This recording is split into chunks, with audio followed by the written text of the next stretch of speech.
인생을 살다가 문득 생각나는 것은 내가 어떻게 예수 그리스도를 믿게 되었을까? 내가 어떻게 이 자리까지 왔을까?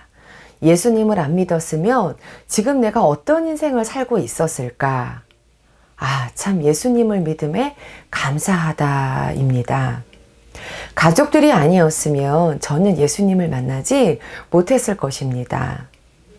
제가 사역했던 교회에 어느 장로님의 아내 되시는 지역장님이 예수님을 믿게 된 이야기를 한번 나누어 보겠습니다. 대부분의 가정들은 아내들이 먼저 예수님을 믿고 남편을 전도를 하는데 이 가정은 남편분의 믿음이 아주 신실했습니다.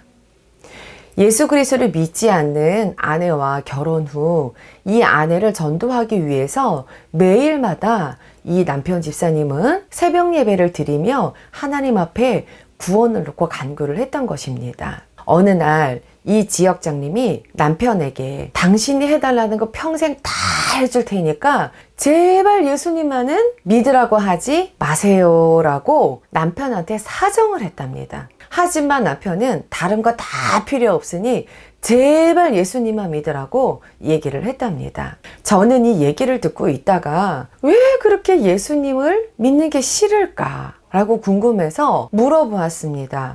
왜 그렇게 예수님이 믿기 싫으셨어요? 라고 물었더니 이 지역장님이 하시는 말씀이 예수님의 이름이 너무너무 듣기 싫더라는 것입니다. 그 이름을 듣는 게 너무너무 힘들고 그 이름만 들으면 소름이 끼쳤다라는 것입니다. 또 불교를 아주 신실하게 섬기다가 개종을 해서 지금은 예수님을 정말 잘 섬기시는 권사님도 예수님을 믿게 된 경위를 듣다가 똑같은 질문을 했더니 예수님의 이름을 듣기 싫었다라고 똑같은 대답을 하는 것이었습니다. 예수 믿으라는 소리만 들으면 속에서 화가 치밀어 올라서 소리 지르면서 사람들을 쫓아내었고 이분이 건물을 가지고 있었는데 그 사람들이 건물을 세를 얻으러 오면 예수 믿는다는 사람들은 무조건 쫓아내었다라는 것입니다. 이 얘기를 들을 때 저는 이런 생각이 들었습니다. 역시 예수 그리스도의 이름엔 능력이 있구나.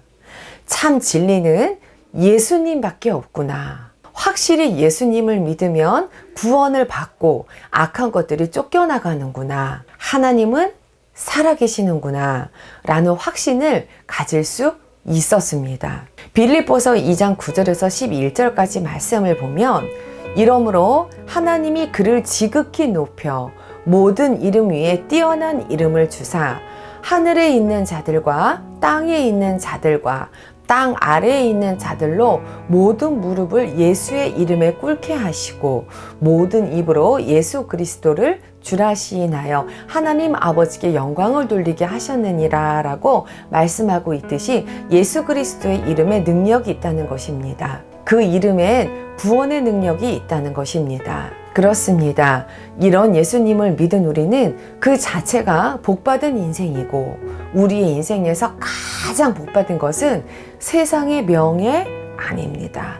권세 아닙니다. 돈 아닙니다. 바로 예수 그리스도를 믿은 것이라는 것입니다. 성도 여러분, 예수님의 이름을 내 삶 가운데서 이 세상에서 가장 귀하게 여기시고 그 예수님을 어떤 환난이 다가와도 절대 놓지 마시고 그 예수님의 옷자락을 끝까지 붙들고 따라가시는 복받은 가장 귀한 인생들이 되시기를 부탁드립니다. 로마서 10장 10절에 보면 사람이 마음으로 믿어 의에 이르고 입으로 시인하여 구원에 이르느니라 라고 말씀하고 있습니다. 예수 믿고 구원 받으시고 병에서 놓여나시고 눌린 것에서 자유케 되시는 귀한 복을 받아 누리시는 우리 성도님들이 되시기를 부탁드립니다.